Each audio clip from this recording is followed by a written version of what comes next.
விடாமுயற்சியில் அஜித் சமூக பிரச்சினைகளை எதிர்கொள்ளும் போராளியாக வருகிறார் என்ற தகவல் கசிந்துள்ளது.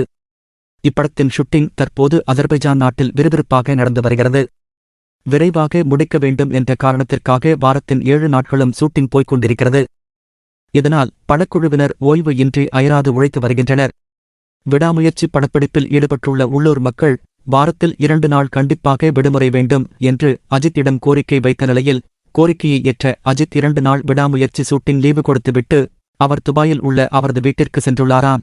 மேலும் வளைகுடா நாடுகளில் வேலை பார்க்கும் அஜித் ரசிகர்கள் விடாமுயற்சி படப்பிடிப்பு தளத்தை கண்டுபிடித்து அஜித்தை காண அலை அலையாக வருகிறார்களாம். அஜித் தன்னை காண வரும் ரசிகர்களிடம் அன்புடன் உரையாடி அவர்களுடன் புகைப்படம் எடுத்து மகிழ்ச்சி கடலில் திளைக்க வைத்து வருகிறாராம். இந்நிலையில் கன்னட ஒளிப்பதிவாளர் உபேந்திரகுமார் அஜர்பைஜானில் அஜித்தை சந்தித்தார். அந்த வீடியோ சமூக வலைதளங்களில் வைரலாகி வருகிறது. தமிழ் புத்தாண்டு அன்று ரிலீஸ் செய்ய திட்டமிடப்பட்டிருந்த விடாமுயற்சி திரைப்படம் தற்போது அஜித்தின் பிறந்த நாளான